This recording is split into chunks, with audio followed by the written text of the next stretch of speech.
नमस्कार, आपके साथ मैं हूं समीर अब्बास, मेरे साथ रवि मिश्रा भी मौजूद हैं और आज की सबसे बड़ी सियासी खबर आई है पश्चिम बंगाल से। और न सिर्फ आज की बल्कि बीते 3 दशकों की यह सबसे बड़ी सियासी खबर है। पश्चिम बंगाल में बनने जा रही है भारतीय जनता पार्टी की सरकार, वो भी बम्पर बहुमत के साथ। आप जरा टीवी 9 भारतवर्ष की स्क्रीन एक बार देखिए, 96 पर पहुंचती नजर आ रही है टीएमसी, 2 डिजिट में सिमट गई है। और बीजेपी कहां पहुंच गई है? 191। ये बहुत बड़ा उलटफेर है रवि। लेकिन जो सबसे बड़ी खबर है इन ट्रेंडिंग्स को लेकर, जो नतीजों के रुझान है उनको लेकर, यही है खबर के 5 में से 3 राज्यों में बीजेपी की सरकार। जी हां, बहुत बड़ी खबर इस वक्त की यही है। और रुझानों में बंगाल में बीजेपी की बड़ी जीत दिखाई दे रही है। समीर जैसा बता रहे थे, अपने आप में एक इतिहास रचा है बीजेपी ने। असम में इधर बीजेपी की तीसरी बार सरकार बनी है। हेमंता सरकार पर असम की जनता ने एक बार फिर से विश्वास जताया है। तमिलनाडु में विजय की पार्टी सबसे आगे है। यहां एक अलग ही नतीजे देखने को मिले जिसने सबको हैरान किया है। पुडुचेरी में भी फिर से एनडीए की सरकार बनती दिखाई दे रही है। तो अब तक के रुझानों से जो बड़ी खबरें निकल कर आई हैं हार जीत को लेकर या बढ़त को लेकर, वो आपके सामने। 5 में से 3 जगहों पर बीजेपी की सरकार बनने जा रही है। रुझान ऐसा कह रहे हैं।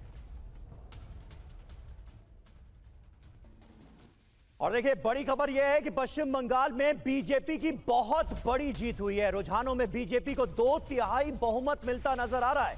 बीजेपी की 196 सीटों पर अब बढ़त हो गई है। ये ताजा अपडेट सामने आ रही है। स्क्रीन पर जो टैली है उसमें आपको 192 का आंकड़ा दिख रहा है। टीएमसी 93 सीटों पर, 93 सीटों पर आगे चल रही है। यानी टीएमसी की सीटें घट रही हैं और बीजेपी की सीटें बढ़ने का सिलसिला थमने का नाम नहीं ले रहा है।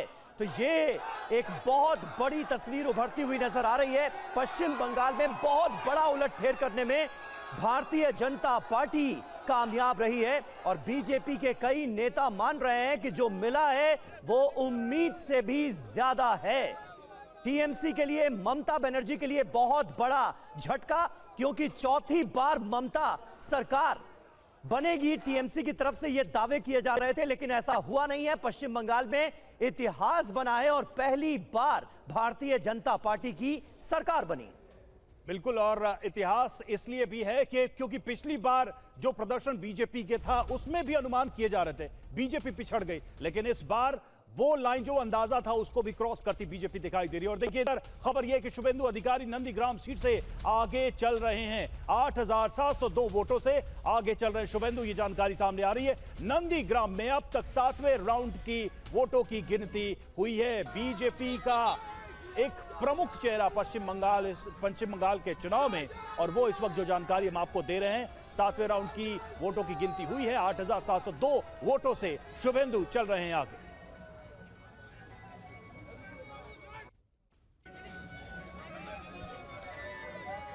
तो देखिए, ये अपने आप में बहुत बड़ा डेवलपमेंट है जिसका जिक्र रवि कर रहे थे। और पश्चिम बंगाल में खासकर क्योंकि बार बार ये कहा जाता है कि जो मुस्लिम बहुल्य सीटें हैं वहां पर दबदबा नजर आता है किसका?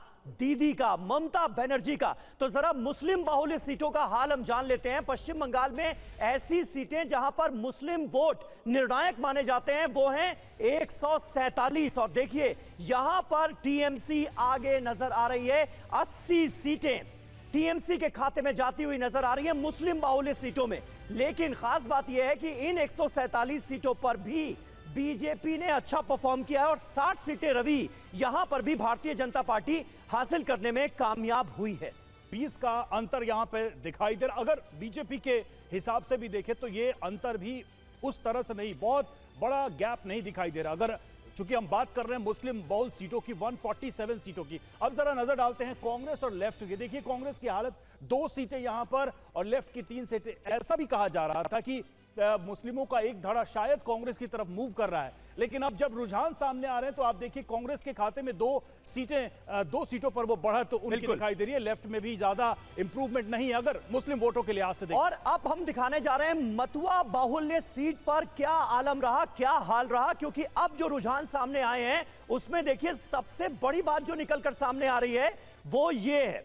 वो ये नहीं है, वो ये है। बीजेपी की 42 सीटें, मतवा बाहुल्य सीटें हैं ये, जहां पर मतवा वोट बैंक। और मतवा समुदाय कौन है, पहले तो ये जान लीजिए कि ये एससी में आता है। दूसरी सबसे बड़ी बात ये कि बांग्लादेश से जो हिंदू शरणार्थी आए हुए हैं पश्चिम बंगाल में, उन्हें मतवा कहा जाता है। और माना यह जा रहा था कि इस बार रवि ये बीजेपी से नाराज है, पिछले बार के चुनावों में ये बीजेपी के साथ था, इस बार नाराज हो गया।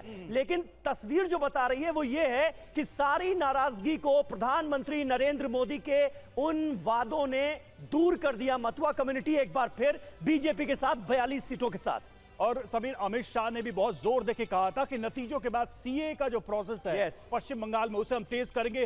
क्या उसका ये इंपैक्ट है, ये आगे और चीजें जब सामने आएंगी तो पता चलेगा। बाकी की भी देख लेते हैं। कांग्रेस 0, लेफ्ट 2, एआईएम 0 और अदर्स भी 0, यानी कुल मिलाकर मतुआ वोट का डिवीजन समीर जो रहा है वो टीएमसी और बीजेपी के बीच ही रहा है, बीच ही दिखाई दिया। बिल्कुल, और मतुआ बाहुल्य सीटों में भी बीजेपी अपना दबदबा बरकरार रखती हुई नजर आई है। ये अपने आप में बड़ी बात है। 27 लाख वोटर्स को वोट नहीं देने दिया गया, इस बात का जिक्र शहजाद ममता बनर्जी की तरफ से भी बार बार किया गया, टीएमसी की तरफ से भी किया गया। स्टूडियो में भी यह सवाल थोड़ी देर पहले उठा था। आपको लगता है कि यह एक बड़ा मुद्दा रहा है? एसआईआर का मुद्दा जो है वो भारतीय जनता पार्टी के खिलाफ बार बार प्रोजेक्ट किया जाता रहा ऑपोजिशन की तरफ से, और आज भी ममता बनर्जी जब सामने आई तो उन्होंने कहा कि चुनाव आयोग मनमर्जी कर रहा है। जी देखिए, ऐसा है समीर जी, एक डिजीज है, एक बीमारी है, उसको बोलते हैं पीपीबी। पीपीबी का मतलब पता है आपको? पोस्ट पोल बहाना। अच्छा, ये पोस्ट पोल बहाना की डिजीज है जो लोकतंत्र नाम के इतने पर्व में भी जीत केरलम में मिली है, वहां पे एसआईआर ठीक है, वहां पे ईवीएम ठीक है, वहां पे इलेक्शन कमीशन ठीक है, पीपीबी डायग्नोसिस हुआ है बंगाल में, पीपीबी डायग्नोसिस हुआ है असम में। मतलब कि हिपोक्रेसी की सीमा है। जिस एसआईआर की वखान अब करेगी कांग्रेस केरलम में, उसी एसआईआर को गाली देगी कांग्रेस असम में।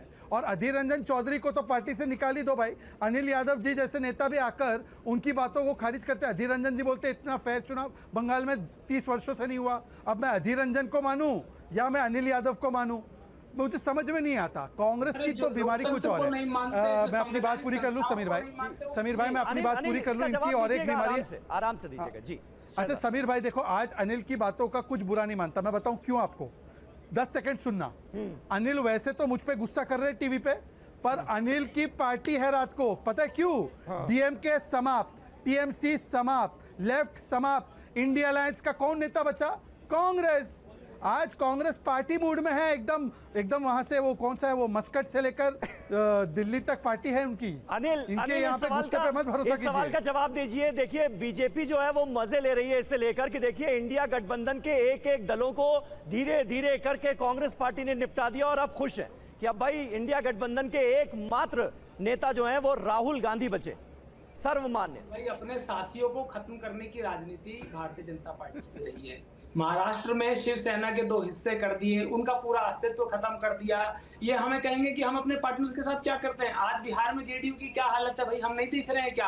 आप हरियाणा में देखिए ना, सहयोगियों को खाने का काम तो इन्होंने किया है। जेजेपी की क्या हालत है आप देखिए। आप बताइए उत्तर प्रदेश में जो सहयोगी है, क्या उनकी पूछ हो रही है? तो खैर इन बातों में आज नहीं जाते हैं, ये राजनीतिक बातें हैं। देखिए जो मूल सवाल है वो ये तो साथ में लड़ते ना, आप साथ में। अरे आपसे पूछ के थोड़ी लड़ेंगे भाई, आपसे पूछ के थोड़ी लड़ेंगे। आपके साथ तो ईडी सीबीआई और जो इलेक्शन कमीशन है वो लड़ रहा है। जिस दिन ये हट जाएगा आपको पता चल जाएगा। और देखिए मैं समीर भाई एक बात तो अनिल जी किससे पूछा था कि साथ में नहीं लड़ता होती है, उससे विपक्ष की नहीं होती है। अनिल जी किसी से पूछा तो होगा साथ में लड़े कि नहीं लड़े। जो संस्थान है वो भी रिस्पॉन्सिबल है सबकी, ये और जो सरकार है उसकी भी जिम्मेदारी बनती है। ये सबकी जो है मिला जुला कर जिम्मेदारी बनती है कि लोकतंत्र जो है वो जीवित रहे।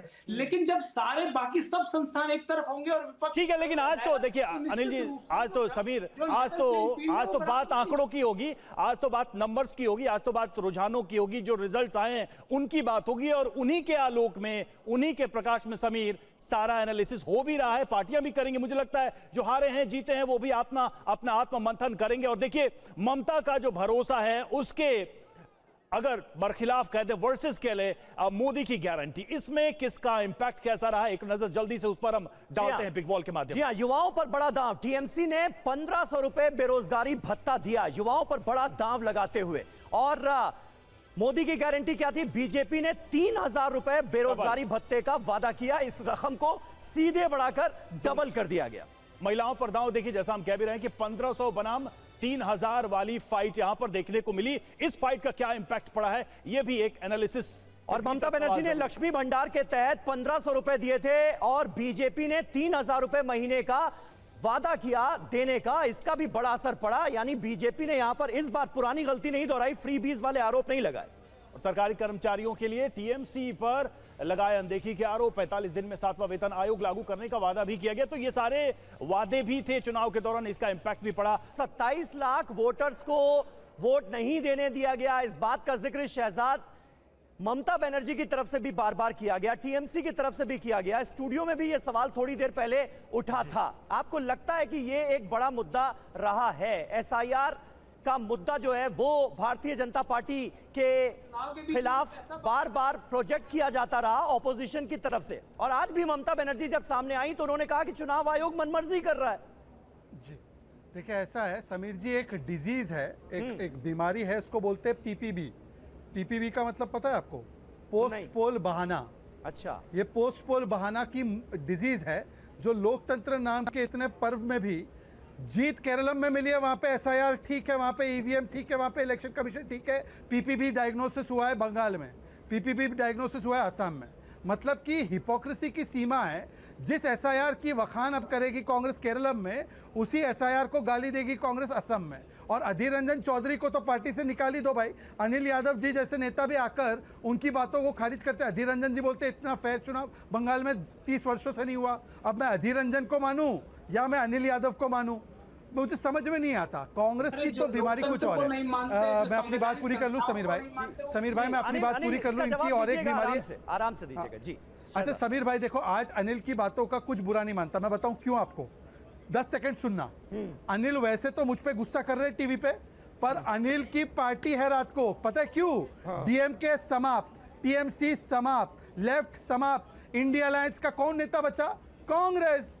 आज कांग्रेस पार्टी मूड में है, एकदम वहां से वो कौन सा है वो मस्कट से लेकर दिल्ली तक पार्टी है उनकी। अनिल, इनके यहाँ पे गुस्से पे मत भरोसा कीजिए। सवाल का जवाब दीजिए। देखिए बीजेपी जो है वो मजे ले रही है इससे लेकर कि देखिए इंडिया गठबंधन के एक एक दलों को धीरे धीरे करके कांग्रेस पार्टी ने निपटा दिया और अब खुश है कि अब भाई इंडिया गठबंधन के एकमात्र नेता जो है वो राहुल गांधी बचे, सर्वमान्य। भाई अपने साथियों को खत्म करने की राजनीति भारतीय जनता पार्टी की रही है।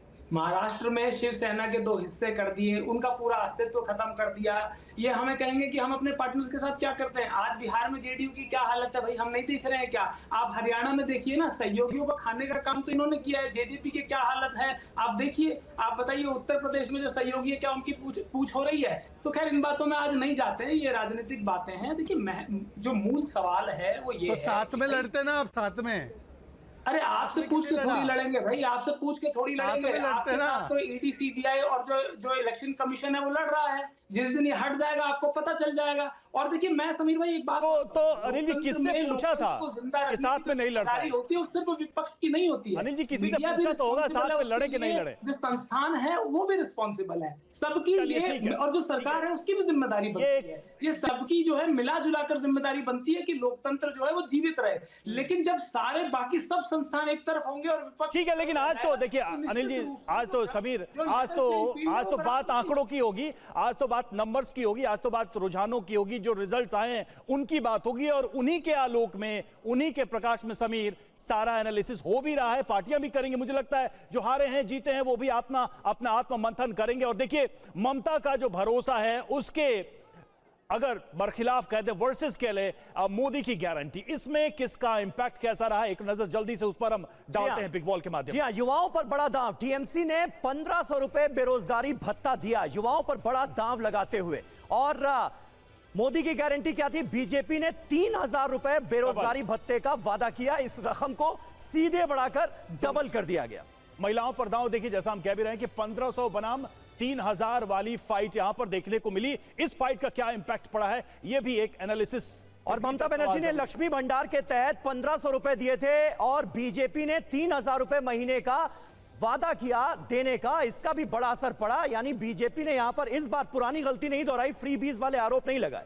और सरकारी कर्मचारियों के लिए टीएमसी पर लगाए अनदेखी के आरोप, 45 दिन में 7वां वेतन आयोग लागू करने का वादा भी किया गया। तो ये सारे वादे भी थे चुनाव के दौरान, इसका इंपैक्ट भी पड़ा। अरविंद मोहन जी हमारे साथ जुड़े हुए, उनसे हम सीधा सा सवाल करते हैं कि सर, ये जितनी बातें कही जा रही है, योजनाओं की घोषणाओं की बात कही जा रही है, डेवलपमेंट की बात कही जा रही है, ये चुनाव आयोग पर भी आरोप लगाया जा रहा है, लेकिन अगर एक सिंगल मेजर डिवाइडिंग लाइन खींचनी हो आपको, तो वो क्या खींचेंगे? जैसा मैंने शुरू में सवाल किया था शहजाद से कि क्या हिंदुत्व जो है वो एक सिंगल मेजर लाइन था जिससे बीजेपी को बढ़त मिली? आप इसे अग्री करते हैं, नहीं करते हैं? आपका क्या मानना है?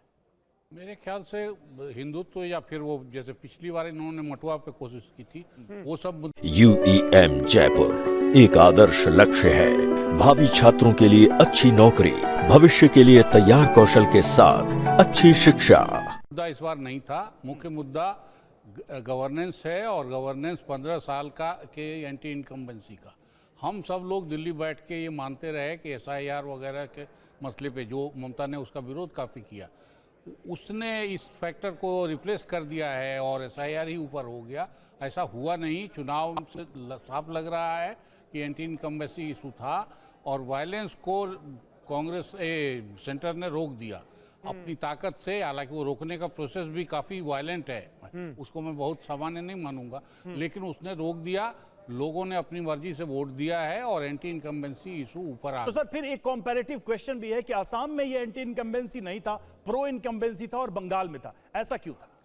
देखिए, बंगाल में बीजेपी का मैनेजमेंट है और बीजेपी की पार्टी है, बीजेपी की आइडियोलॉजी है। ऊपर से नीचे तक सारा कुछ लगता है एकदम जैसे बड़े संगीत का आयोजन होता है तो हर इंस्ट्रूमेंट एक ही तरह से बजता है। ठीक उल्टा असम में है कि जो अपोजिशन था वो कांग्रेस में, उसके अपने अंदर की लड़ाई इतनी ज़्यादा रही, उसके लीडर पे शक सबको रहा, सीनियर लीडर्स पार्टी छोड़ के चले गए, तो इसलिए वहाँ लड़ने वाला कमज़ोर पड़ गया। वहाँ मुद्दा क्या था ये पीछे हो गया। ठीक है, और हमारे साथ इस वक्त जाने माने चुनाव विश्लेषक, सेफोलॉजिस्ट यशवंत देशमुख भी जुड़ रहे हैं। यशवंत जी, स्वागत है आपका। सबसे पहले पश्चिम बंगाल की बात कर लेते हैं। क्या चौंकाने वाले आंकड़े इस वक्त TV9 भारतवर्ष की स्क्रीन पर हैं। एक तरफ 92 टीएमसी के खाते में, दूसरी तरफ 195 बीजेपी के खाते में। बहुत सारे बीजेपी के बड़े बड़े नेताओं ने भी इन नंबर्स की कल्पना नहीं की थी। आपको सबसे बड़ा रीजन क्या नजर आ रहा है इस बेहद बड़े ऐतिहासिक उलटफेर का? देखिए, सबसे बड़ा कारण जो है वो है महिलाओं का छिटकना, महिला मतदाताओं का, और हिंदू महिला मतदाताओं का छिटकना। ओके। ममता बनर्जी दीदी जो जीतती थी वो मुस्लिम मतदाताओं और उसके ऊपर बड़ी तादाद में महिलाओं का सपोर्ट उनको हमेशा जिताता था। मुझे ऐसा लगता है कि इस देश में एक लाइन जो मैं कई बार डिस्कस कर चुका हूं कि आप प्रो मुस्लिम राजनीति करके आराम से चुनाव जीत सकते हैं, कोई दिक्कत नहीं है, जब तक कि आपकी छवि या आपकी राजनीति एंटी हिंदू करार नहीं कर दी जाती है, एंटी हिंदू की तरफ नहीं बढ़ जाती। और ये गलती कई सारी विपक्ष की पार्टियां करती रही हैं। कांग्रेस ने तो बहुतेरी की है और अब धीमे धीमे ऐसा लग रहा है कि और लोग भी इस गलती में पड़ रहे हैं, क्योंकि माइनॉरिटी वोट्स को रखने के नाम पर जब आप लॉ एंड ऑर्डर में स्लिप कर जाते हैं और ऐसे क्रिमिनल एलिमेंट्स को तरजीह देकर के प्रोटेक्शन देने लगते हैं, बचाने लगते हैं, जो कि आपके माइनॉरिटी अपीजमेंट का हिस्सा होती है, तब उस जगह पर मसला कम्युनल नहीं होता, मसला लॉ एंड ऑर्डर का होता है।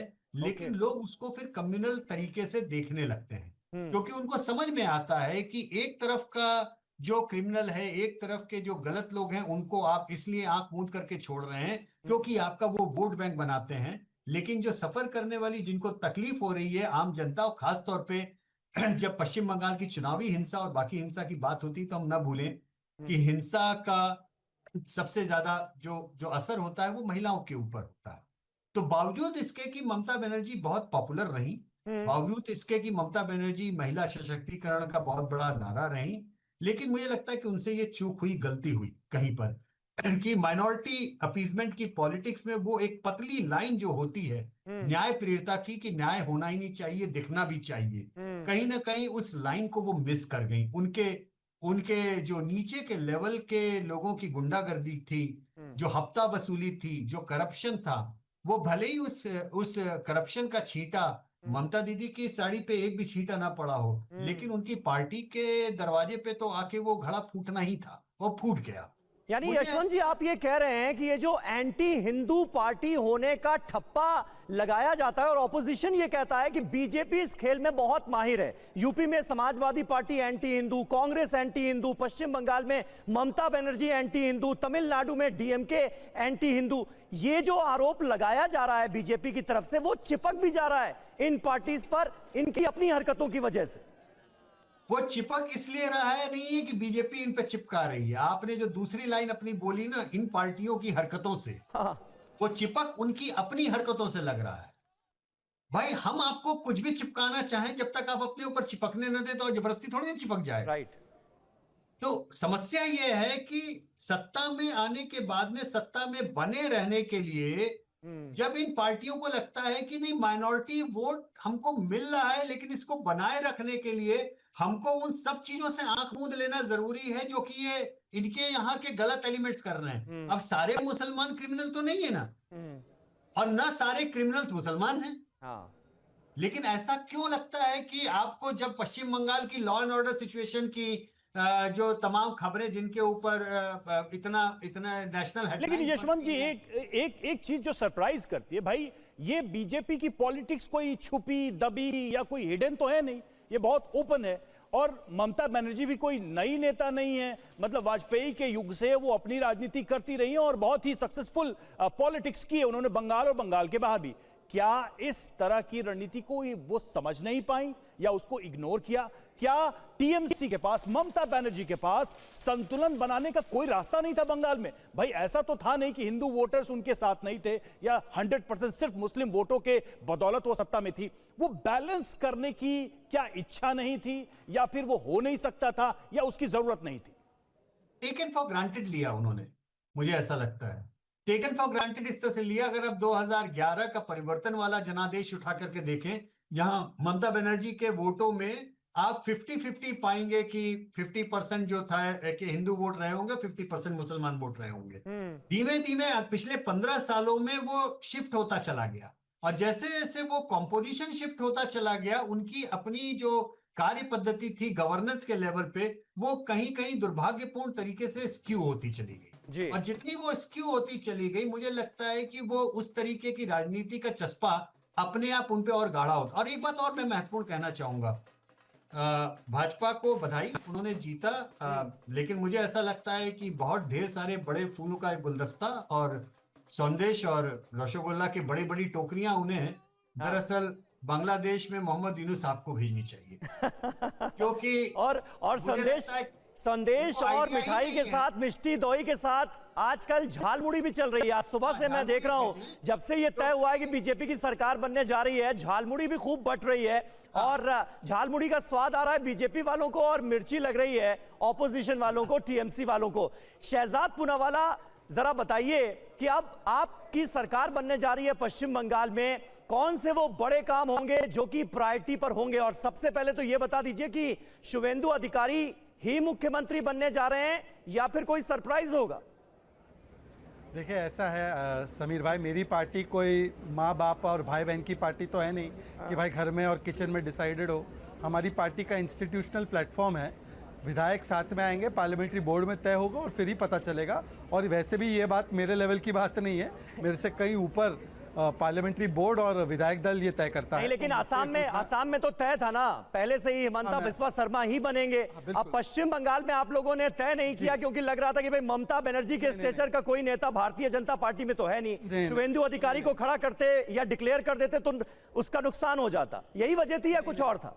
नहीं समीर भाई, यशवंत जी बैठे हैं तो उनको पता है कि भाजपा का दो अप्रोच होता है। जहां पे हमारी चुनी हुई सरकार होती है वहां पे 99% हम उसी चेहरे को अपना चेहरा बनाकर आगे बढ़ते हैं, और जहां पे हमारी सरकार नहीं होती है, जहां पे हम दावेदार होते हैं या दावा करने वाले, दिल्ली में फॉर इंस्टेंस या उड़ीसा में फॉर इंस्टेंस, वहां पे हम लोग जो है कोई चेहरा डिक्लेयर नहीं करते, वहां पे हम लोग विधायक दल को ये तो आपकी पार्टी का अधिकार है किसको बनाएंगे। चलिए वो तो अब आते हैं आपके सवाल पे कि क्या प्रायोरिटी है। मेरी प्रायोरिटी, कान खोल के सुन लें सब लोग, टीएमसी के गुंडों को अभी बंगाल चेंज हो जाएगा, वो गुंडागर्दी करने का कोई अधिकार नहीं मिलेगा। पीएम ने भी और एचएम ने भी वार्निंग दी थी कि 29 से पहले अपने हथियार डाल के जमा हो जाओ जेल में। अब जो जमा नहीं हुए हैं उनको चुन चुन कर हम उल्टा करके सीधा करेंगे। ये हमारी प्रायोरिटी नंबर 1। आप तो ऐसा कह रहे हैं जैसे टीएमसी कोई पॉलिटिकल पार्टी नहीं, बदमाशों को कोई गैंग हो कि सरेंडर कर दो, हमारी सरकार आ रही है। वाह भाई समीर, गुंडों का झुंड ही है वो टीएमसी। नहीं तो आप पे रिवेंज पॉलिटिक्स का भी आरोप लगेगा फिर तो, कि भाई आइडेंटिफाई करके आप लोग एक्शन ले रहे हैं। आप जिस बात को कह रहे हैं पॉलिटिकल डेफिनेशन में उसको वेंडेटा पॉलिटिक्स बोलते हैं। समीर भाई, यशवंत जी बैठे इसलिए उनका हवाला बार बार ले रहा हूं। यूपी में हमारी सरकार आई, रिपीट हुई, उत्तराखंड में सरकार आई, महाराष्ट्र में 3 बार आई, हरियाणा में आई, असम में आई, त्रिपुरा में आई। एक विपक्षी नेता को टारगेट किया हो ऐसा भाजपा का कोई उदाहरण आप मुझे दे दो। हम नहीं करते। हाँ, पर जो गुंडे हैं उनको हम कतई नहीं बख्शेंगे। एक चीज बताइए शहजाद, चूंकि आपने कहा कि समय भी आपके पास कम है, कौन सा मॉडल होगा? UP, Gujarat model, Maharashtra model, Bengal में कौन सा मॉडल होगा? कई तरह मॉडल बीजेपी के हम देख रहे हैं। बिहार मॉडल हमारा मेन मॉडल मोदी मॉडल है और मोदी मॉडल पूरे देश में लागू होता है और बंगाल में बंगाली मॉडल होगा। चलिए, बहुत बहुत शुक्रिया शहजाद हमारे साथ जुड़ने के लिए। अनिल यादव हमारे साथ बने हुए हैं, कांग्रेस पार्टी के प्रवक्ता। स्टूडियो में भी हमारे साथ खास मेहमान मौजूद हैं। यशवंत जी, लेकिन वो तमाम योजनाएं जिन्हें पहले भारतीय जनता पार्टी फ्री बीज कहती थी, लेकिन इस बार के चुनावों में जो रणनीति रही भारतीय जनता पार्टी की, उसको देखकर लगा कि बीजेपी समझ गई है कि ऐसा करने से उसे नुकसान हो रहा है। तो जो योजनाएं 1500 वाली थी दीदी की तरफ से, उसे बढ़ाकर इस बार 3000 कर दिया गया। मतलब ये जो महिला वोट बैंक में सेंधमारी की है भारतीय जनता पार्टी ने, जो कि पूरी तरह से दीदी के साथ, ममता बनर्जी के साथ इंटैक्ट माना जाता था, ये अपने आप में सबसे बड़ी उपलब्धि रही क्या बीजेपी की, जिसका नतीजा हमारे सामने है इस वक्त? तभी मैं आपकी बात से आधा सहमत हूं, आधा असहमत हूं। महिलाओं वाला एंगल ही महत्वपूर्ण था, ये बात मैंने कार्यक्रम की शुरुआत में बोली। जी जी। जहां मेरी असहमति है वो इस बात को लेकर के कि जब हम 1500 और 3000 के कंपैरिजन की बात करते हैं तो मुझे कभी कभी लगता है कि हम महिलाओं के वोट बैंक को बहुत ट्रिवियलाइज कर देते हैं। देखिए, ये लाभार्थी योजनाओं और महिलाओं की बातचीत। यशवंत जी, माफ कीजिएगा, रोक रहा हूं आपको। इस वक्त सीएम योगी आदित्यनाथ क्या कह रहे हैं, जरा सुन लेते हैं। डीएमके की सरकार का पतन और एआईएडीएमके बीजेपी प्रबंधन ने अच्छी सीटें पाई हैं। केरल में बीजेपी का खाता पहले की तुलना में बेहतर हुआ है, वोट परसेंटेज बीजेपी का बढ़ा है। तो इसके लिए पूरे एनडीए परिवार को बधाई और आप सबका अभिनंदन।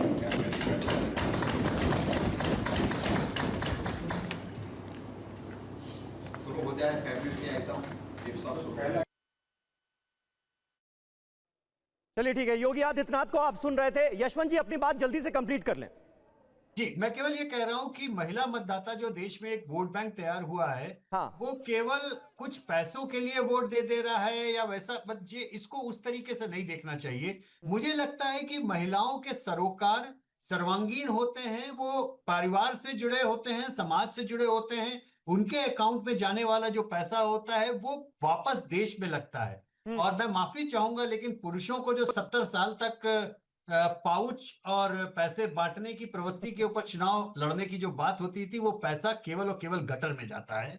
गटर में इसलिए क्योंकि उसके साथ में इंसान खुद भी गटर में ही पड़ा होता। इसलिए महिलाओं को मिलने वाले फ्रीबीज और पुरुषों वाले फ्रीबीज वाले में जमीन आसमान का अंतर है। और ये देश की राजनीति में आमूल चूल परिवर्तन कर रहा है, न केवल चुनाव जीतने के लिहाज से, बल्कि आप इंतजार कीजिए 33% आरक्षण की बात जब भी लागू होगी, मैं इंतजार कर रहा हूं उस दिन का, क्योंकि इस देश की महिला शक्ति, मातृशक्ति, नारी शक्ति के आगे मुझे लगता है कि एक बार पॉलिटिकल रीसेट वाला बटन दबेगा। और ये पश्चिम बंगाल का चुनाव इसलिए महत्वपूर्ण है क्योंकि अगर किसी महिला नेता को ये लगता है कि महिला होने के नाते वो महिला वोटर को कैप्टिव वोट बैंक की तरह प्रयोग कर सकता है, मुझे लगता है पश्चिम बंगाल की महिलाओं ने उस इक्वेशन को भी। चलिए, आप ही की बात को यशवंत जी, आप ही की बात को थोड़ा एक्सटेंड करते हैं। गौतम लारी सर, जो यशवंत जी बात कह रहे थे, ममता बनर्जी एक बड़ी महिला नेता थी।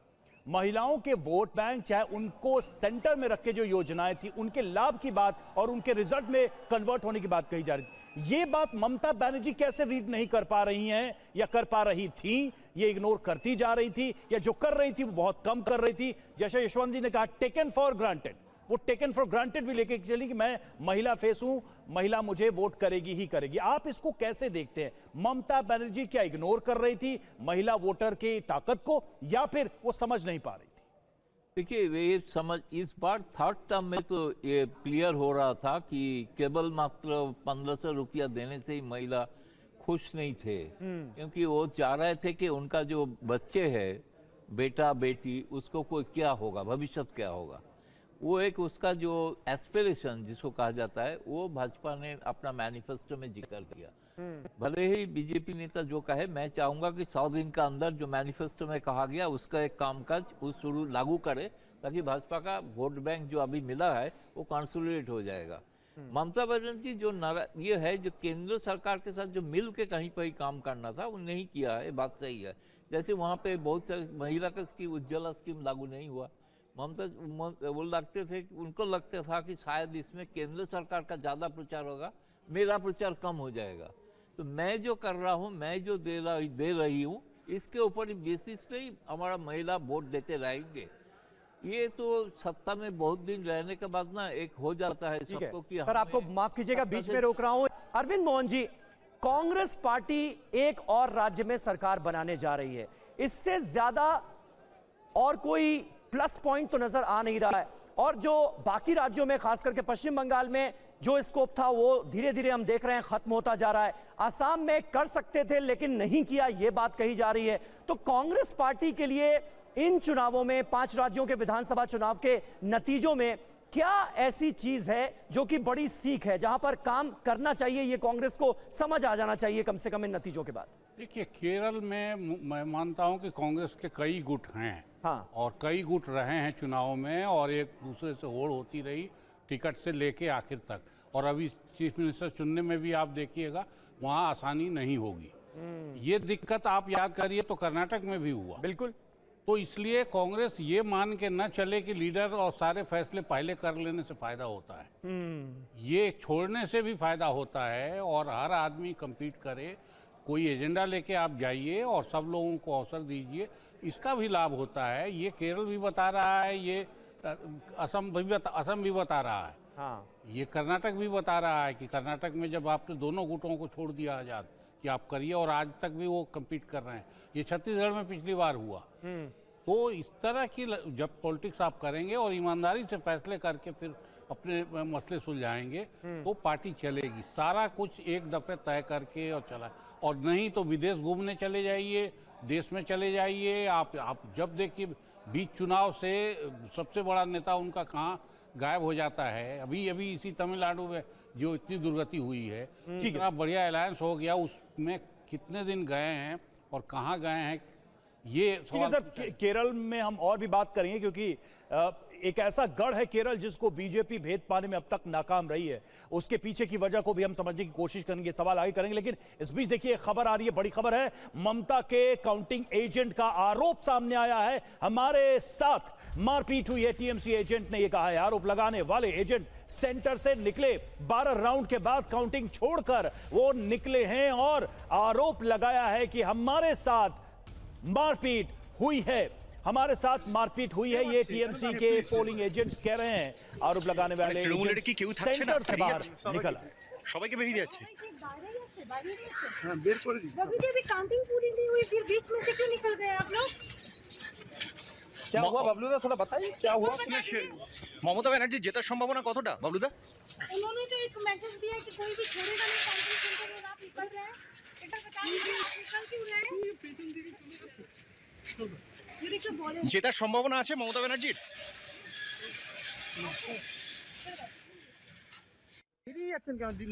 भाई ये तो कमाल हो गया, बड़ी अजीबो गरीब सी ये खबर है। ममता बनर्जी जो कि भवानीपुर से चुनाव लड़ रही हैं, शुभेंदु अधिकारी को टक्कर देती नजर आ रही हैं, और तकरीबन 8 से 10 हजार वोटों से वो आगे चल रही हैं। 12 राउंड की काउंटिंग हुई है अभी इस काउंटिंग सेंटर पर भवानीपुर के, और अभी 8 राउंड की काउंटिंग होनी बाकी है। टोटल 20 राउंड होने थे यहां पर, लेकिन 12 राउंड की काउंटिंग के बाद ममता बनर्जी के जो पोलिंग एजेंट हैं वो काउंटिंग सेंटर से बाहर निकल आए हैं।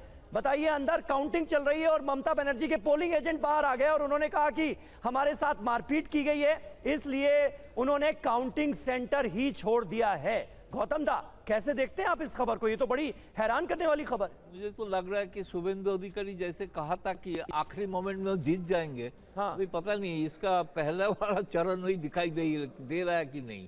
क्यों काउंटिंग एजेंट छोड़ के जा रहा है? वो पत्रकार पूछ रहा है ममता बनर्जी का जीतने का चांसेस कितना है, वो भी जवाब वो नहीं दे रहा है। राइट। मतलब इतना लीड के बाद 8-10 हजार लीड कोई बड़ी लीड है नहीं। हाँ। जैसे शुभेंदु कहा था ना कि अभी 70 नंबर वार्ड में जाऊंगा तो बस तुरंत हमारा सारे लीड हमारे पास आ जाएगा। हाँ। इसके इस समय तो काउंटिंग एजेंट को तो रहना चाहिए, तो पोलिंग नहीं है तो काउंटिंग एजेंट है।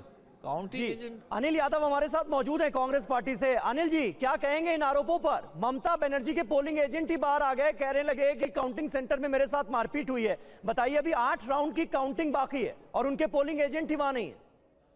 समीर भाई, इसमें चाहे ममता बनर्जी के पोलिंग एजेंट हो, चाहे भारतीय जनता पार्टी के पोलिंग एजेंट हो, चाहे हमारे हो, यदि कोई ये कहता है कि भाई उसके साथ मारपीट हुई है, तो निश्चित रूप से चुनाव आयोग को वहां पर किसी को भेजना चाहिए, पता करना चाहिए कि एग्जैक्टली सिचुएशन है क्या। आज मीडिया के इतने सारे लोग हैं, ये बाहर यहाँ पर खड़े हुए पोलिंग एजेंट से पूछ रहे हैं ना, अंदर जाके अधिकारी से पूछना चाहिए कि भाई पोलिंग एजेंट क्यों बाहर आ रहे हैं। और अगर वाकई में ऐसा हो रहा है तो चाहे वो किसी भी पार्टी के साथ हो, तो फिर फेयर चुनाव कहाँ रह गया? आप मुझे बताइए, ये तो जबरदस्ती है। फिर जो बड़ी बड़ी बातें करी जा रही है कि हमें महिलाओं का समर्थन मिला है, हमें किसानों का मिला है, हमें नौजवानों को मिला है, पता तो चल गया कि किस तरीके का समर्थन मिला है, और चुनाव आयोग इस पे कुछ बोलता नहीं है। हम तब से आपको यही बात समझाने की कोशिश कर रहे हैं कि भाई चुनाव जो है वो चुनाव हो कहाँ रहा है, ये तो झोली में डाला जा रहा है। अब आप ये देखिए ना कि जिस सीट पे भारतीय जनता पार्टी 10,000 वोट से हारती थी, यदि उस पे 15,000 वोट कट जाएंगे तो जाहिर सी बात है कि भाई भारतीय जनता पार्टी का हार का मार्ग। और ये देखिए खबर आ गई है। रवि, देखिए खबर क्या है? ब्रेकिंग न्यूज, ममता बनर्जी खुद काउंटिंग सेंटर पहुंच गई हैं। ये मामला बड़ा होता हुआ नजर आ रहा है, तूल पकड़ता दिख रहा है। भवानीपुर के काउंटिंग सेंटर पर हंगामा हुआ है। ममता बनर्जी के जो पोलिंग एजेंट थे उन्होंने काउंटिंग सेंटर छोड़ दिया। 12 राउंड की काउंटिंग के बाद टोटल 20 राउंड काउंटिंग यहां पर होनी है, और अब जानकारी मिल रही है कि ममता बनर्जी खुद काउंटिंग सेंटर पर पहुंच गई हैं। रवि, ये तस्वीर बहुत ही दिलचस्प भी है। ऐसे मोमेंट में जब काउंटिंग जारी है, आरोप लगे हैं, काउंटिंग एजेंट बाहर आए हैं और ममता बनर्जी खुद पहुंची है। रविशंकर दत्ता हमारे साथ इस वक्त हमारे संवाददाता जुड़े। रवि, क्या जानकारी मिल रही है? ममता बनर्जी खुद काउंटिंग सेंटर पर पहुंच गई। देखिए, यहाँ पे तृणमूल कांग्रेस के जो तृणमूल कांग्रेस और ममता बनर्जी के जो काउंटिंग एजेंट थे उनमें 2 लोग निकल गए जो कि अपने आप काउंसिलर भी है, और ये आरोप लगाया कि वो अंदर उनको जबरदस्ती धक्का मार के निकाला दिया गया। और उसके साथ साथ उन्होंने ये कहा कि अंदर जब काउंटिंग चल रही थी तब उनके ऊपर वहां पे असॉल्ट किया गया और उनको फोर्स किया गया निकलने के लिए। अब खबर ये आ रही है ममता बनर्जी अपना घर से निकली है, निकल के साखौत मेमोरियल स्कूल वो पहुंचेगी थोड़ी देर में, और उसके बाद वो काउंटिंग सेंटर के अंदर जाएंगे जहां शुभेंदु अधिकारी भी अंदर ही अभी भी है। अगर आखिरकार ये जो स्थिति बनी हुई है भवानीपुर के साखौत मेमोरियल स्कूल ने अपने आप में अनोखी है, क्योंकि एक तरफ आरोप लगाया जा रहा है बीजेपी के जो लोग अंदर गए हैं वो तृणमूल कांग्रेस और कांग्रेस के जो समर्थक थे जो कि पहले निकल चुके हैं उनको धक्का मार के निकाल दिया गया थ्रेट देके। अब ममता बनर्जी इसको रोकने के लिए खुद पहुंच रही है। नहीं, वहां पर रवि, जो चुनाव अधिकारी मौजूद हैं वो क्या कह रहे हैं? आखिर ऐसा क्या हुआ कि पोलिंग एजेंट कह रहे हैं कि अंदर उनके साथ मारपीट हुई, उसके बाद उन्हें काउंटिंग सेंटर छोड़ना पड़ा? देखिए, बात ऐसा है कि उनका कहना है जो वहाँ पे जो डीआरओ है वो कुछ नहीं कह रहा है, सेंट्रल फोर्स जो खड़े हैं सिक्योरिटी देने के लिए वो कुछ नहीं कह रहा है। और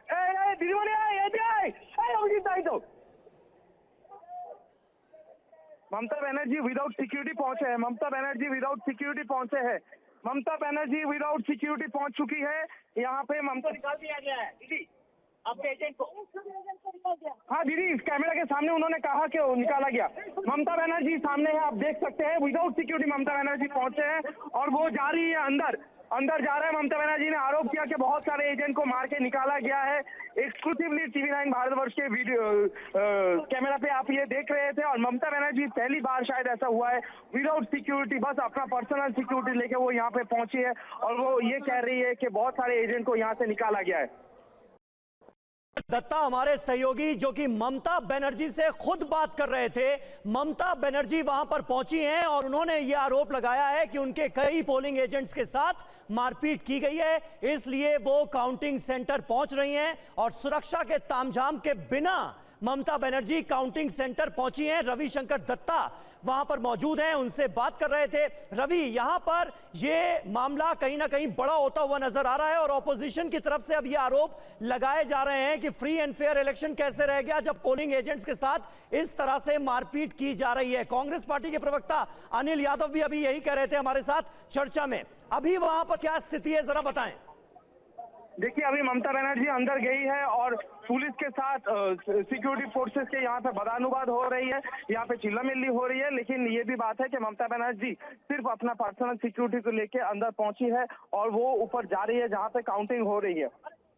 आपने ममता बनर्जी से कुछ पूछा था? क्या पूछा था आपने, क्या कहा उन्होंने? जिसे हमने पूछा कि क्या हुआ, आप अकेली पहुंची बिना सिक्योरिटी के। उन्होंने कहा कि बहुत सारे जो काउंटिंग एजेंट्स हैं उनको बीजेपी के जो समर्थक है या तो बीजेपी के जो काउंटिंग एजेंट्स है वो मार के बाहर निकल दिया, ऐसा कैमरा TV9 के कैमरा के सामने इन्होंने आरोप लगाया है। और उन्होंने बबलू सिंह जो कि यहाँ के काउंसिलर भी है 72 वार्ड के, उन्होंने भी ये आरोप लगाया कि उनको धक्का मार के थ्रेट देके बाहर निकाला गया है। अब ये आरोप कितना सिद्ध है या ये आरोप कितना सही है, ये अभी समय बताएगा क्योंकि ममता बनर्जी अंदर गई है।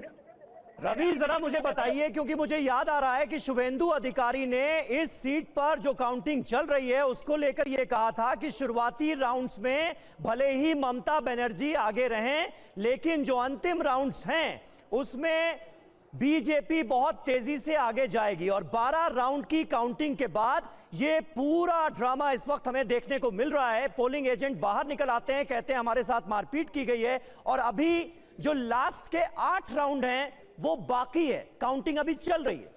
कैसे देखें इसे? देखिए, पिछले 1 घंटा से ज्यादा हो गया है भवानीपुर सखौत मेमोरियल स्कूल में जो काउंटिंग के जो घोषणा है वो अभी बंद है। 12 राउंड तक की अभी घोषणा आए हैं, उनका बाद अभी तक नहीं आई है। अब ममता बनर्जी अंदर पहुंची है, शुभेंदु अधिकारी अंदर पहुंचे हैं और जैसे कि इनके समर्थक कह रहे थे, ममता बनर्जी के समर्थक कह रहे हैं कि उनको धक्का मार के बाहर निकाला गया है। अब स्थिति गंभीर है यहाँ पे। रवि, आप क्या कह रहे हैं? शुभेंदु अधिकारी भी इस वक्त काउंटिंग सेंटर में है, ममता बनर्जी भी, शुभेंदु अधिकारी भी, दोनों काउंटिंग सेंटर में है। जी बिल्कुल बिल्कुल, शुभेंदु अधिकारी पिछले 2 घंटे से काउंटिंग सेंटर पे है। ममता बनर्जी अभी बस पहुंची है, कोई सिक्योरिटी के बिना ममता बनर्जी यहाँ पे पहुंची है। लेकिन ममता बनर्जी आरोप लगा रहे हैं यहाँ पे कि उनके बहुत सारे पोलिंग एजेंट्स को यहाँ पे निकाला गया है और शुभेंदु अधिकारी पिछले 2 घंटे से अंदर बैठे हुए हैं और 12 राउंड तक ही अभी नतीजे आए हैं। कहीं कुछ जो काउंटिंग में लगे अधिकारी हैं या सुरक्षा में लगे, उन्होंने कुछ कहा, बताया इस पर? क्योंकि आरोप तो गंभीर लगे। अब हालात देखिए ये है कि ममता बनर्जी खुद वहां पर पहुंच जाती हैं और आरोप भी लगाती हैं। आपने भी सवाल पूछा और आरोप उन्होंने लगाया। कहीं किसी अधिकारी ने इस पर कोई क्लैरिफिकेशन दिया है क्या?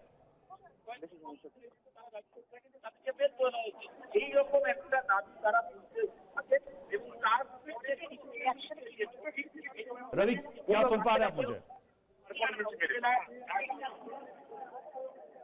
और लगता है रवि कि वहां पर काफी इस वक्त बहस चल रही है, तनावपूर्ण माहौल है और ऐसे में रविशंकर दत्ता वहां मौजूद है। और ये देखिए तस्वीरें, ममता बनर्जी जब पहुंची है काउंटिंग सेंटर, हमारे सहयोगी रविशंकर दत्ता उनसे बात कर रहे थे, उसी दौरान की तस्वीर। आरोप किया कि बहुत सारे एजेंट को मार के निकाला गया है। एक्सक्लूसिवली TV9 भारतवर्ष के वीडियो कैमरा पे आप ये देख रहे थे और ममता बनर्जी पहली बार शायद ऐसा हुआ। तो वो तस्वीरें भी हम आपको दिखा रहे थे जब ममता बनर्जी पहुंच रही थी। रविशंकर दत्ता हमारे सहयोगी वहां पर मौजूद है, उन्होंने भी ये सवाल किया। तो ममता बनर्जी ने वही आरोप लगाए कि उनकी पार्टी के एजेंट्स के साथ यहां पर अंदर मारपीट की गई है, जो थोड़ी देर पहले उन्होंने जानकारी दी है, बड़ी जानकारी की शुभेंदु अधिकारी पहले से ही यानी करीब 2 घंटे से वहां अंदर मौजूद और अब ममता बनर्जी भी पहुंच गई। अंदाजा आप लगा सकते हैं कि इस वक्त इस काउंटिंग सेंटर पर अधिकारियों के लिए कितनी चुनौतीपूर्ण स्थिति है। वो भी ममता बनर्जी ऐसे नहीं पहुंची हैं, बिना सरकारी सुरक्षा के अपने गार्ड्स के साथ पहुंची हैं और आरोप लगाते हुए अंदर दाखिल हुई हैं कि यहां पर उनके पार्टी के एजेंट्स के साथ मारपीट की गई है, उनको भगाया गया है। और पश्चिम बंगाल की ये सबसे महत्वपूर्ण सीट है, सबसे हॉट सीट है, जहां पर शुभेंदु अधिकारी सीधे ममता बनर्जी को टक्कर देते हुए नजर आ रहे हैं और ये इकलौती सीट है जहां से सीएम चुनाव लड़ रही हैं। भवानीपुर, जो कि ममता बनर्जी का गढ़ माना जाता है। हमारे साथ रविशंकर दत्ता मौजूद हैं। रवि, आपने बात करने की कोशिश भी की ममता बनर्जी से। ममता बनर्जी ने भी आरोप लगाया। शुभेंदु अधिकारी आप कह रहे हैं कि पिछले 2 घंटे से मौजूद हैं यहां पर ही, यानी पोलिंग एजेंट्स के साथ, ममता बनर्जी के पोलिंग एजेंट के साथ जो कुछ भी हुआ है वो शुभेंदु अधिकारी की मौजूदगी में ही हुआ है, ये माना जा सकता है काउंटिंग सेंटर के भीतर। देखिए मैं इसको और भी एक्सप्लेन कर देता हूँ। बाबलू सिंह जो कि तृणमूल कांग्रेस के काउंसिलर है, ममता बनर्जी के पोलिंग एजेंट में एक है, उन्होंने ये आरोप लगाया कि वो पहले बात नहीं करना चाहते थे। वो कह रहे थे कि हम इसके बारे में बात नहीं करना चाहते। उसके बाद जब हम लोगों ने प्रेशर किया, उन्होंने कहा हम लोगों को मार के भगाया गया है। अब कौन भगाया, क्या भगाया, ये पूछने से उन्होंने कहा कि अंदर जो बीजेपी के लोग हैं वो मार के भगाया। अब शुभेंदु अधिकारी साकौत मेमोरियल स्कूल के अंदर है, ये तो जाहिर सी बात है, लेकिन वो मौके पे उपस्थित थे कि नहीं ये अभी नहीं कहा जा सकता। बस इतना ही कहा जा सकता है कि यहाँ पे कुछ मिसअंडरस्टैंडिंग हुई है, यहाँ पे कुछ झड़प हुई है, जिसके चलते तृणमूल कांग्रेस के जो ममता बनर्जी के जो काउंटिंग एजेंट थे वो निकल गए, और उनसे 1 घंटा पहले कांग्रेस के प्रदीप प्रसाद जो है, जिनको बस अभी तक 12 राउंड के बाद बस 800 वोट ही मिले हैं, उनके भी काउंटिंग एजेंट्स निकल गए। वो भी ये आरोप लगा रहे थे कि उनको मार के भगा दिया गया। पहले तो इनिशियली ये सोचा जा रहा था कांग्रेस हार रहा है, 800 वोट मिला है, इसीलिए शायद वो बाहर निकल के आरोप लगा रहा है, लेकिन जब मौके पे ममता बनर्जी पहुंच रही है तब ये बात सिद्ध हो जा रही है कि कुछ ना कुछ गड़बड़ी तो है, जिसके चलते ममता बनर्जी बिना सिक्योरिटी के बस अपना घर के कपड़ा पहनते हुए अंदर पहुंची है, और यहाँ पे ममता बनर्जी अंदर गए हैं जहाँ शुभेंदु अधिकारी भी। ठीक है, और हमारे साथ स्टूडियो में कुछ खास मेहमान भी मौजूद हैं। जावेद अंसारी जी भी हमारे साथ मौजूद हैं, उनसे भी हम बात करेंगे। लेकिन देखिए ये मामला कहीं ना कहीं तूल पकड़ता हुआ नजर आ रहा है। रविशंकर दत्ता हमारे संवाददाता भवानीपुर के इस काउंटिंग सेंटर पर मौजूद हैं, और ममता बनर्जी के पोलिंग एजेंट ने यह आरोप लगाया है कि काउंटिंग सेंटर के भीतर उनके साथ मारपीट की गई, और मारपीट इस हद तक हुई कि उन्हें काउंटिंग सेंटर छोड़ना पड़ा। वो काउंटिंग छोड़कर निकल गए, वो भी तब जबकि 12 राउंड ही अभी काउंटिंग हुई थी। अभी 8 राउंड और होने हैं, क्योंकि टोटल 20 राउंड काउंटिंग यहां पर होनी है। जावेद अंसारी जी, किस तरह से देखते हैं आप इस पूरे इंसिडेंट को? देखिए, दुर्भाग्यपूर्ण है ये मारपीट, और अब तो वहाँ इतनी सेंट्रल फोर्सेस, और अभी भी इलेक्शन कमीशन का वहाँ जिम्मेदारी है कि इन चीज़ों को रोकें, ऐसी वारदात नहीं होनी चाहिए। हार और जीत तो लगी रहती है, लेकिन एक जो प्रोसेस है, डेमोक्रेटिक प्रोसेस है, वो भी ट्रांसपेरेंट तरीके से उसको अंजाम देना चाहिए। और ये इलेक्शन कमीशन को, चीफ सेक्रेटरी को या होम सेक्रेटरी जो भी हैं, उन लोगों को वहाँ हिदायत देनी चाहिए कि ये इंश्योर करें कि इस टाइप की एक्टिविटी ना हो। बिल्कुल, और शायद इसी वजह से ये स्थिति यहां पर बनी है, क्योंकि आरोप तो यही लगाए गए ममता बनर्जी की तरफ से। अब गौतम लारी सर, आप कैसे देख रहे हैं ये? मतलब ये थोड़ा सा अप्रत्याशित सबको लग रहा है कि ममता बनर्जी भी वहां पर पहुंच गई है और उसी आरोप के साथ। इस बीच देखिए खबर आ रही है, हम लौटेंगे आपके पास सर। देखिए हावड़ा ब्रिज पर बीजेपी समर्थकों का जश्न शुरू हो गया है, सेलिब्रेशन की तस्वीरें भी, और हावड़ा ब्रिज से ये तस्वीरें सामने आई। ये देखिए, ये हम तस्वीर आपको दिखा रहे हैं सेलिब्रेशन की। बीजेपी के समर्थक यहां पर पहुंच चुके हैं और हावड़ा ब्रिज पर वो मौजूद हैं, और इसी ब्रिज पर जश्न की ये तस्वीरें सामने आ गई हैं। जो रुझान है उसमें जीत के तो पूरे संकेत हैं ही। ये देखिए तस्वीरें। और रवि, खास बात यह है कि नारेबाजी हो रही है, जय श्री राम के नारे लग रहे हैं वहां पर। सुनिए जरा।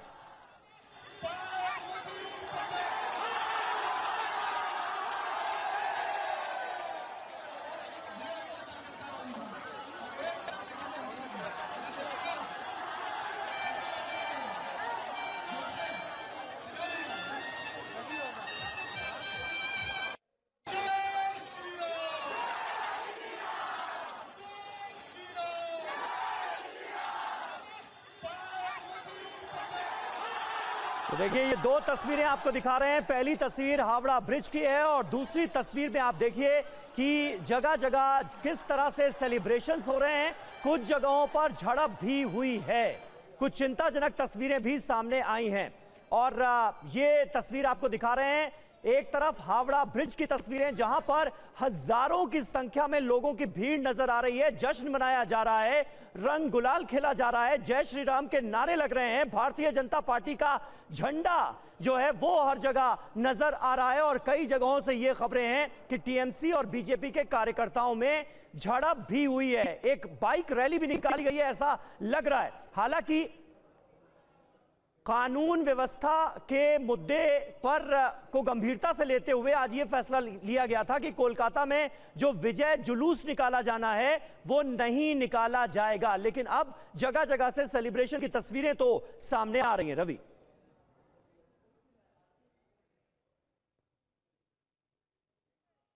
The results are there in South India. तो जमीर देखिए, हावड़ा ब्रिज की तस्वीरें, टीएमसी दफ्तर के बाद सेलिब्रेशन की तस्वीरें सामने आने लगी हैं। और जो वो तस्वीर थी जिस पर हावड़ा ब्रिज पर जय श्री राम के नारे भी लगाए जा रहे थे, पश्चिम बंगाल की पॉलिटिक्स में बीजेपी ने जब से एक तरीके से कहा जाए एंट्री की है, इन नारों को लेकर भी बहुत बड़ा विमर्श, राजनीतिक विमर्श चलता रहा है। जय श्री राम और ममता बनर्जी कहती रही कि हम सिया राम बोलेंगे। कई मौकों पर हमने देखा ममता बनर्जी काफी एग्रेसिव भी नजर आई हैं। और आज जब आंकड़े बीजेपी के पक्ष में हैं तो पश्चिम बंगाल में कोलकाता, हावड़ा के एक इंपॉर्टेंट कह लें कि मार्क जो आइडेंटिफिकेशन है, पहचान है, वहां पर उस ब्रिज पर ये नारे लगाए जा रहे हैं। बीजेपी के कार्यकर्ता बड़ी संख्या में इस ब्रिज पर मौजूद और जीत का जश्न मनाते हुए। और ये देखिए, इसी के साथ TV9 भारतवर्ष की स्क्रीन पर एक AI जनरेटेड वीडियो हम आपको दिखा रहे हैं। हावड़ा ब्रिज पर प्रधानमंत्री नरेंद्र मोदी वॉक करते हुए नजर आ रहे हैं और 2021 में कैसे 77 सीटें और 26 में भारी बहुमत। और अब ये तस्वीरें देखिए सामने आ रही हैं जहां पर बीजेपी कार्यकर्ता जश्न मनाते हुए नजर आ रहे थे और पुलिस की तरफ से उन्हें रोका जा रहा है, क्योंकि अभी कानून व्यवस्था को संभालना भी निश्चित तौर पर प्रशासन के लिए एक बहुत बड़ी प्रायोरिटी है। ऐसे वक्त में जब काउंटिंग के दौरान जैसे ही रिजल्ट्स आने लगे और तय होने लगा कि बीजेपी की सरकार बनने जा रही है, जगह जगह जश्न शुरू हुआ और ऐसे में कई जगहों पर टीएमसी और बीजेपी के कार्यकर्ता या कह लीजिए समर्थक आपस में भिड़ भी गए। तो इस वक्त प्रशासन जो है वो चाक चौकन्ना नजर आ रहा है और सुरक्षा व्यवस्था जो है वो चाक चौबंद किए गए हैं और जबरदस्त सिक्योरिटी फोर्सेस तो इस वक्त पश्चिम बंगाल के अंदर मौजूद है ही। जगह जगह से देखिए अब तस्वीरें सामने आ रही हैं, बीजेपी के कार्यकर्ता जश्न मनाते हुए नजर आ रहे हैं। और ये जो तस्वीर अब आपको हम दिखा रहे हैं, ये भवानीपुर का जो काउंटिंग सेंटर है, वहां पर ममता बनर्जी जब अंदर दाखिल हो रही थी उस दौरान की तस्वीरें हम आपको दिखा रहे हैं।